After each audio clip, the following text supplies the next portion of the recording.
Flexi permission తీసుకురా. నువ్వు ఇప్పుడు చూపిస్తాం.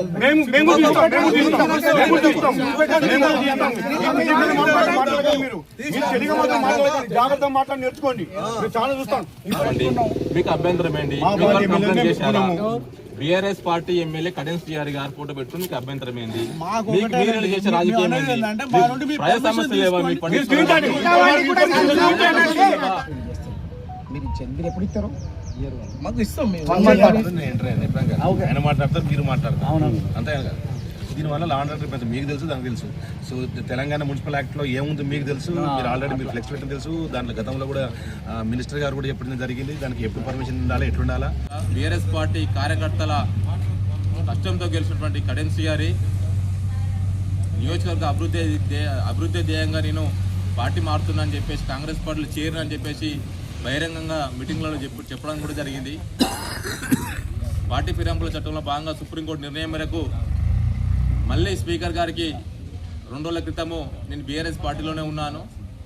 నాకు వచ్చేటువంటి శాలరీ నుంచి కూడా ఎవ్రీ మంత్ 5,000 బీఆర్ఎస్ పార్టీ ఖాతాలో పడుతుంది. నేను బీఆర్ఎస్ పార్టీలో ఉన్నాను, కాంగ్రెస్ పార్టీలో చేరలేదని చెప్పేసి విసుగుగా చెప్పడాన్ని మీకు ఖండిస్తూ, ఈరోజు మేము బీఆర్ఎస్ పార్టీలో ఉన్నానని చెప్పిన స్పీకర్ గారు అధికారికంగా ఇచ్చినాం కాబట్టి ఈరోజు మేము బీఆర్ఎస్ పార్టీ ఫ్లెక్సీ మేము కడితే ఈరోజు మీ యొక్క అధికార పార్టీ ఏజెంట్గా పనిచేస్తున్నట్టు మున్సిపల్ కమిషనర్ ఈరోజు మమ్మల్ని అడ్డుకొని ఈరోజు ఫ్లెక్సీని తొలగించడం జరిగింది. ఈరోజు మా ఎమ్మెల్యే అని చెప్పి మేము గౌరవిస్తున్నాం మిమ్మల్ని.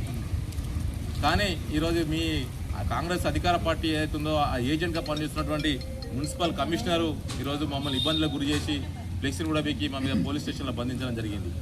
అదేవిధంగా కడెన్స్ టీఆర్ నీకు ఒకటే నీకు కూడా హెచ్చరిస్తూ ఉన్నాం, నువ్వు ఏ పార్టీలో ఉన్నావో నిస్సిగ్గుగా ప్రజల మధ్య ప్రజలకు చెప్పు సమాధానం. దొంగసాటుగా స్పీకర్కు లెటర్లలో రాసి అఫిడవిట్ చెప్పి ఇవ్వడం కాదు.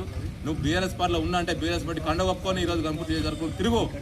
మళ్ళీ మొన్ననేమో స్పీకర్ గారికి నేను బీఆర్ఎస్ పార్టీలోనే ఉన్నా అని చెప్పేసి నిస్సిగ్గుగా చెప్పుకుంటాను. నీ సిగ్గుచాటు, నీ ఏజ్కి, నీ రాజకీయ అనుభవానికి, నీ రాజకీయ లబ్ధి కోసం, నీ బిడ్డ భవిష్యత్తు కోసం ఈరోజు నువ్వు ప్రజలలో ఎంత నీచానికి దిగజారుతున్నావు అని చెప్పేసి నువ్వు ఆలోచన చేసుకో అని చెప్పేసి చెప్తా ఉన్నాం. ఈ రేపు జరిగేటువంటి నీ సర్పంచ్ సన్మానాల కార్యక్రమాన్ని కూడా మేము అడ్డుకుంటామని చెప్పేసి నేను హెచ్చరిస్తా ఉన్నాం. Local to global news at your fingertips. మీ చేతిలో ఒక ఆయుధం. డౌన్లోడ్ రా టీవీ యాప్.